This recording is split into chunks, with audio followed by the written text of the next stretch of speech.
Hi team. In this video, you're going to learn how a private equity firm is structured. Private equity funds are closed-end investment vehicles, which means that there's a limited window to raise funds. And once this window is expired, no further funds can be raised. These funds are generally formed as either a limited partnership or limited liability company. And the advantages of these structures for a private equity fund are primarily twofold. Perhaps the biggest advantage for investors is that they are exposed to limited liability. If anything goes wrong in the investment process, bankruptcy, lawsuits, etc., the investor risks only the capital they have committed. And the second item is that limited partnerships and LLCs are pass-through entities for federal income tax purposes. I'll provide more information on this in the notes, but for now, let's move on to the description of the fund itself. Before any investments have been made, a private equity fund is simply a pool of capital. The amount of capital committed to the fund but not yet allocated is frequently referred to in the industry as dry powder. And the team of investment professionals that will allocate this capital and the investors contributing the capital come together via the partnership agreement mentioned in the introduction. Per the partnership agreement, an investor secures an interest in the fund by contributing capital. And here it's important to distinguish between the amount of capital committed by an investor and the timing of the overall capital contribution. It would be unusual for all of the capital to be funded at once, and it's far more likely that an investor will fund the commitment in response to several capital calls. A private equity firm will issue a capital call when investment opportunity has been identified and also to pay related fees and expenses. In most private equity funds, the investor's role is otherwise entirely passive. It is the responsibility of the financial sponsor to source, acquire, manage, and divest the fund's investments. To make this a little easier to grasp, let's walk through an organizational chart with some definitions. To echo some of the comments about how a fund is established, raising a private equity fund requires two groups of people.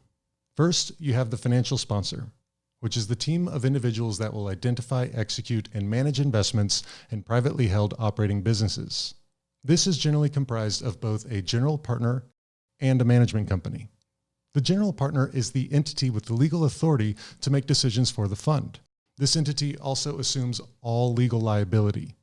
And the management company is the operating entity that employs the investment professionals responsible for allocating capital and managing investments.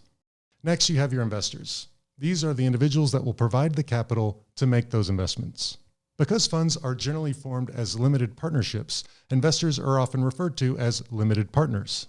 In raising a fund, the fund founders will reach out to sources of institutional capital, such as pension plans and university endowments, as well as to high net worth family offices and individuals.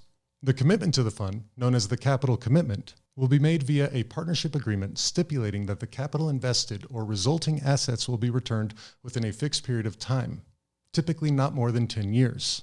A partnership agreement is a dense document, but superficially it will typically cover the following: the fund's mandate, which provides parameters for acceptable investments. These restrictions could relate to scale, geography, and security type, among other variables. The fund term, which defines the time horizons available for investment and divestment. Another important consideration is the management fee. This defines the fee tied to the capital raised or assets under management. The management company will typically earn an annual fee in the range of 1% to 2% on AUM. And in some instances, the sponsor will charge fees to the portfolio companies directly as well. And finally, you have the distribution waterfall. Distribution waterfalls define the economic relationship between the general partner and limited partners. This is how the GP earns what is known as carried interest, which is typically 20% of the proceeds after the LP has received distributions equal to the original capital invested, plus a defined preferred return. This is covered in detail as part of the LBO video series. And you can find a link to this content just beneath the video player. Please be sure to see the notes, as some of this can be difficult to grasp with the amount of new vocabulary introduced. I'll also include some additional detail concerning the contents of a partnership agreement. All right, team. Thanks for watching. That's all for now.